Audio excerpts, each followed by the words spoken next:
पहुंचा हूं सहारनपुर में आज माननीय बहन कुमारी मायावती जी बसपा सुप्रीमो की चौथी विशाल चुनावी जनसभा है। और जैसा आप मेरे पीछे देख रहे हैं कि सतीश गौतम, यशपाल गौतम के छोटे भाई यशपाल गौतम हमारे बीच नहीं रहे, वो जब तक जीवित रहे इस पूरे जो देख रहे हैं इसको लेकर के चलते रहे हमेशा। जहाँ भी बहन जी की रैली होती थी, आज उस काम को सतीश गौतम, यशपाल गौतम की जगह कर रहे हैं। और हमारे साथ, हमारे आंदोलन के साथी भाई सुरजीत सम्राट हैं जो हमारे साथ दिल्ली से चल करके आए। मैं आपको सीधा सतीश, आप सफ़र कर रहे हो, चाहे कोई भी कहीं भी रैली हो, आगरा हो, हापुड़ हो, जहाँ भी जहाँ बहन जी जा रही हैं, आप वहाँ जा रहे हो, मतलब क्या एक अंदर से जुनून है या ये जो भाई का जो काम था उसको आप पूरा करना चाहते हो? सबसे पहले पत्रकार बंधुओं को मेरा जय भीम है। देखिए, आगरा, गाजियाबाद, अमरोहा और मैं आपके बीच आज सहारनपुर में हूँ। आप देख ही रहे हैं जैसे मेरे बड़े भाई के अंदर जज्बा था बहन कुमारी मायावती जी को मिशन 2022 में सीएम बनाने का और मिशन 2024 में बहन जी को पीएम बनाने का। तो उसी प्रकार आप जानते थे कि मेरे बड़े भाई कोरोना काल में एक्सपायर हुए और उस समय चुनावी दौर चल रहा था।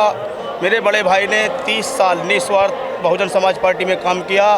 और देखिए, एक बड़ी दुविधा थी जिस समय बड़े भाई एक्सपायर हुए थे, मगर इस मिशन को अब आगे कौन बढ़ाएगा। काफ़ी दिनों चर्चा चलती रही, काफ़ी परेशानी चलती रही हमारे घर परिवार में भी। तो मैंने अपने कंधों पर यह जिम्मेदारी ली है, मिशन 2022 में बहन जी को सीएम बनाना है, मिशन 2024 में बहन जी को पीएम बनाना है। पार्टी की तरफ से कोई फंडिंग, कोई आश्वासन, कोई किसी प्रकार का सहयोग, प्रत्याशियों की तरफ से सहयोग, या अपने ही जो अपने घर की जो फंडिंग है, अपनी जो जेब की फंडिंग है उसी से चल रहा है? देखिए, आज हमारे भाई को 9 महीने हो गए एक्सपायर हुए भाई। 9 महीने के बीच में अब तक कोई काम कार्य नहीं किया है मैंने। उसके बीच में मेरा एक बेटा एक्सपायर हुआ अभी 23 तारीख पिछले महीने में। मेरा बेटा, हमें बहुत खुशी थी कि हमारे बड़े हाथ पैरों को चला गया, छोटे हाथ पैरों को आया, हमें बहुत खुशी थी। लेकिन ऊपर वाले को पता नहीं क्या मंजूर है, हमारा भाई भी छीन लिया, मेरा बेटा भी छीन लिया। तो पार्टी से या किसी कार्यकर्ता से या किसी विधायक से, किसी से कोई सपोर्ट का वो नहीं है।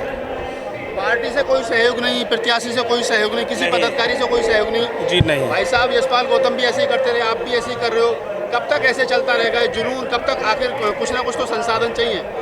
देखिए, जहाँ तक मेरी कोशिश है, मिशन 2022 में बहन जी को सीएम बनाने की कोशिश बिल्कुल करते रहेंगे। जिस प्रकार बहन जी बन जाएंगी, जब हमारा ये मिशन कहाँ पे जाकर जब पूरा होगा।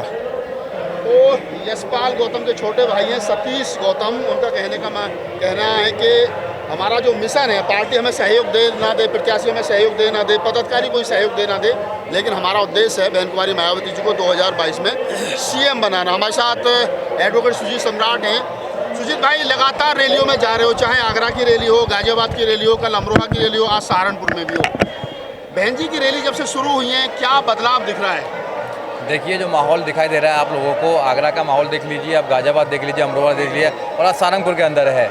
बहुत ज़बरदस्त जुनून है लोगों में, नौजवानों में जुनून है, महिलाओं में जुनून है। ये जुनून ये बताता है कि 2022 में बहन कुमारी मायावती पूर्ण रूप से अपनी सरकार बना रही है और 2022 में हम सत्ता में आ रहे हैं। जैसे अभी सतीश भाई ने कहा कि वो जुनून के साथ में हर जगह पहुँच रहे हैं, हर जगह पहुँचते थे, बड़े भाई भी पहुँचते थे, यशपाल जी भी। तो ऐसे जो कार्यकर्ता हैं उनकी वजह से पार्टी जिंदा है। और जो लाखों लोग बाहर खड़े हुए हैं, जो अभी हम देख रहे हैं, जो नौजवान हैं या बुजुर्ग लोग हैं, वो उनके मन में बहन कुमारी मायावती बसती हैं, उनकी नेता है, जन जन की नेता है बहन कुमारी मायावती। जो 4 बार का शासन रहा बहन कुमारी मायावती का, जो 2007 से लेकर 2012 तक शासन रहा, उसको लोग याद करते हैं। अब 10 साल से जो लोग हैं परेशानी झेल रहे हैं, जैसे अभी योगी जी की सरकार चल रही है, उस सरकार में रोको ठोको की सरकार चल रही है, तो उससे लोग मुक्ति पाना चाहते हैं। अखिलेश की सरकार आई, उससे लोग मुक्ति पा लिया, तो अब बहन जी की सरकार को दोबारा लेके आना चाहते हैं। तो ये जुनून चलता रहेगा, क्योंकि हमारी जो पार्टी है वो महापुरुषों की पार्टी है और त्याग तपस्या की पार्टी है। ये त्याग कर रहे हैं डेली। अभी कह रहे थे कि मैं आया हूँ, मैंने सुबह तक खाना भी नहीं खाया। तो ऐसे लोगों पर पार्टी है, ऐसे कार्यकर्ताओं पर पार्टी है। हम ताकत लगा रहे हैं कि कार्यकर्ता को सम्मान मिलना चाहिए, और कार्यकर्ता को सम्मान मिल रहा है, नौजवानों को भागीदारी मिल रही है, तो डेफिनेटली पार्टी बहुत अच्छा कर रही है और अच्छा करेगी आगे। सहारनपुर वो जगह है जहां मान्यवर साहब काशीराम भी चुनाव लड़े, जहां अभी हाल ही में आपने देखा होगा 2-3 वर्ष पहले सहारनपुर शब्बीरपुर कांड हुआ, जिसमें एक एक्सीडेंटल नेता पैदा हुआ समाज में। मतलब वो पार्टी भी बन गई, राजनीतिक पार्टी बन गई। आपको लगता है कि वो कुछ इस क्षेत्र में खास तौर से डेंट पहुंचाएगी बसपा को? नहीं, कुछ ऐसे होने वाला नहीं है। सहारनपुर जो है, सहारनपुर बहुत मजबूत है, यहाँ के नौजवान बहुत मजबूत है, हमारी बात होती रहती है। एक एक वोट बहुजन समाज पार्टी को जाएगी।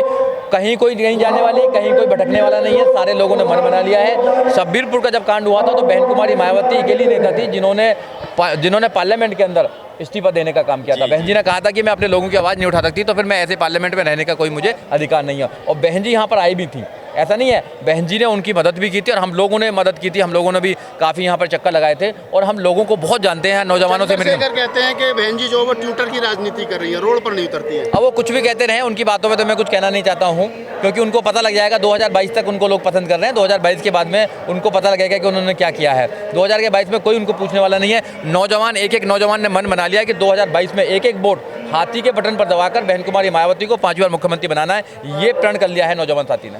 सहारनपुर जो है बहन जी के दिल के बहुत करीब है और यहाँ से उन्हें अच्छा वोट भी मिलता रहा है, लेकिन पिछले कुछ चुनाव में गड़बड़े हुई हैं, क्या उसका कुछ फायदा मिलेगा? नहीं, सहारनपुर में हम सारी सीट जीतने वाले हैं इस बार। सहारनपुर में पिछली बार भी आया था जब माननीय सतीश मिश्रा जी ने यह मीटिंग करी थी, जब भी मैं आया था। मैं आता रहता हूँ सहारनपुर मेरे भी बहुत करीब है, दिल के करीब है। सहारनपुर आंदोलनकारियों की भूमि है। यहाँ पर जितने भी नौजवान साथी हैं उन्होंने अभी बहुत बड़े तादाद में बहुजन समाज पार्टी को ज्वाइन किया है। यहाँ सनी गौतम एडवोकेट हैं, बहुत सारे लोग हैं जिनकी टीम्स है। उन सब लोगों ने मन बना लिया है कि एक भी वोट कहीं नहीं जाने वाली, क्योंकि वो तो जीतने वाले नहीं है, सिर्फ वोटों को काटने का काम करेंगे, विभाजन करने का काम करेंगे। तो आपके नौजवानों ने मन बनाया कि एक भी वोट को विभाजन नहीं करना है, एक वोट को हाथी के निशान पर लगाना है और बहन जी के हाथों को मजबूत बनाना है। 2022 में 5वीं बार बहन कुमारी मायावती को मुख्यमंत्री बनाना है। चंद्रशेखर कितना नुकसान पहुंचाएंगे यहाँ? कुछ भी नहीं नुकसान पहुंचाने वाले हैं। अभी आप यहाँ पे ग्राउंड रिपोर्ट कर लीजिए, कोई नुकसान पहुंचाने वाला नहीं है। चंद्रशेखर तो यहाँ लड़ ही नहीं रहे, चंद्रशेखर तो लड़ रहे हैं वहाँ पर जाके। उनको सिर्फ टीवी मीडिया चाहिए, जो मेन स्ट्रीम मीडिया उनको बढ़ाने का काम कर रहे हैं, वो हमारी वोटों को बांटने का काम कर रहे हैं, जैसे आज तक बांटने का है। बहुजन समाज पार्टी एक मिशन है महापुरुषों का, उस मिशन को कमजोर करने के लिए आए। नौजवानों ने कमर कस लिया अब की बार कि एक भी वोट कहीं नहीं जाने दी जाएगी। और दूसरे समाज, प्रबुद्ध समाज के जो सम्मेलन हुए, 75 सम्मेलन हुए माननीय सतीश मिश्रा जी ने किए, उन प्रबुद्ध समाज ने भी मन बना लिया है कि बहन कुमारी मायावती जैसा शासन कोई नहीं दे सकता है। 2007 से लेकर 2012 तक जो शासन रहा है, कानून के द्वारा राज सिर्फ बहन कुमारी मायावती दे सकती हैं। और बहन जी आने वाली हैं थोड़ी बहुत देर में, आप देखना बहन जी यहाँ से कुछ अच्छा कुछ सहारनपुर में टक्कर देंगे बोलने वाली है। बहन जी को ऐसा कुछ भी नहीं है। सहारनपुर के लोग ही खड़े हुए हैं, सारे सहारनपुर के लोग खड़े हुए हैं। सहारनपुर के लोगों के साथ में जो उन्होंने धोखा दिया है, सहारनपुर के लोगों को जेल में भिजवाने का काम किया है, आज उनसे बात भी नहीं करते हैं। शब्बीरपुर के लोगों की बात भी हम कहें कि वहाँ पर सोनू जो प्रधान था, उनके जो भाई ने वहाँ पर सुसाइड करने का काम किया, सिर्फ वो उनको पब्लिसिटी चाहिए, अपना उनकी रोजी रोटी चल रही है, उनकी रोटी सीख रही है, उनको किसी से कोई लेना देना नहीं है। जो उनके आंदोलन के साथी थे वो भी आज हमारे साथ है, बहुजन समाज पार्टी के साथ है। एक भी वोट कहीं जाने वाला नहीं है। बहन जी ने इस्तीफा दिया था शब्बीरपुर कांड को, बिल्कुल दिया था। उसका कुछ फायदा मिलेगा बहन जी? देखो, बहन कुमारी मायावती को फायदे के लिए नहीं दिया था बहन कुमारी मायावती ने। बहन कुमारी मायावती दिल से सोचती हैं, बहन कुमारी मायावती समाज के लिए दिया था। उन्होंने कहा था जब मैं अपने समाज की आवाज़ नहीं उठा सकती तो फिर मेरा पार्लियामेंट में रहने का फायदा क्या है। तो बहन कुमारी मायावती इस्तीफा देने का काम किया था। उससे पहले बाबा साहब डॉक्टर अम्बेडकर ने इस्तीफा देने का काम किया था।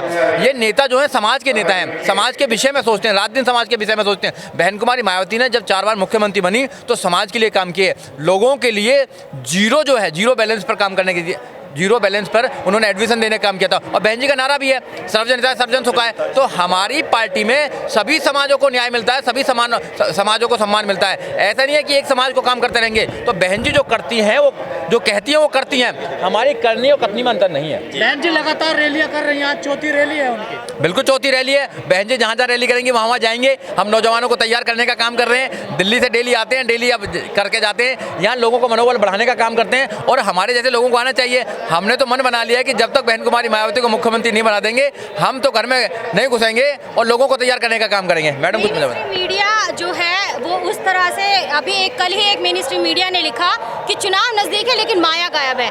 गांव देहात की बात करें तो टीवी वहाँ मौजूद है और टीवी पे जो दिखाया जाएगा वही लोगों के दिमाग में जाएगा। आपको क्या लगता है कि कितना असर इससे पड़ेगा चुनाव पर? देखो, मेन स्ट्रीम मीडिया एक प्रोपेगेंडा चलाती है, एक वो नैरेटिव सेट करती है। वो हमें 2007 में भी कहीं नहीं दिखा रहे थे, मगर मैं आपके चैनल के माध्यम से, जो सोशल मीडिया है वो हमारा मीडिया है, वो मीडिया तो कठपुतली है, वो हमारी बात क्यों दिखाएगा?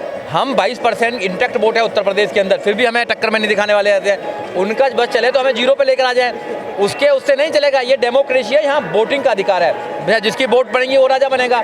अगर वो तो मीडिया जो है वो कैसे घराने से मीडिया आता है आपको पता ही है। एक मानसिकता है, मनु मानसिकता के लोग वहाँ बैठे हुए हैं, तो उन पर हमारी बात नहीं कुछ होने वाला है। हमारा कहना ये है कि हमारी जो मीडिया लाखों करोड़ लोग हैं जो बाहर खड़े हुए हैं वो घर घर जाते हैं। दलित समाज को भोला समाज कहा जाता है। आपको नहीं लगता कि कल को अगर किसी दलित समाज के कंधे पर हाथ रख के उनको बोल दे कि आइए हमारे साथ, तो वो जा सकता है किसी और पार्टी के साथ? बिल्कुल नहीं जाएगा। हम इतने भोले भी नहीं है, हमारा समाज इतना भोला भी नहीं है। हम ईमानदार हैं, हम देश को प्यार करते हैं, हम सबको प्यार करते हैं। हम इतने भोले भी नहीं है कि एक वोट कहीं और दे देंगे। एक एक वोट हमारा बहुजन समाज पार्टी में जाएगा। लोगों ने मन बना लिया है, बहन जी का राज चाहिए। 2022 में बहन जी 5 बार मुख्यमंत्री चाहिए। वोटों में गड़बड़ी हो सकती है इस बार? नहीं, हमारे लोग लगे हुए हैं, वॉलंटियर लगे हुए हैं। वोटों में गड़बड़ी कैसे हो जाएगी? एक एक वोट पर नज़र है हमारी, एक एक वोट को तैयार करेंगे। ऐसा नहीं कि वोट पर नज़र हो जाएगी। हम सरकार में आ रहे हैं और सरकार जब बनेगी तो सबको न्याय मिलेगा, यहाँ सबको सब कुछ सुविधा मिलेगी।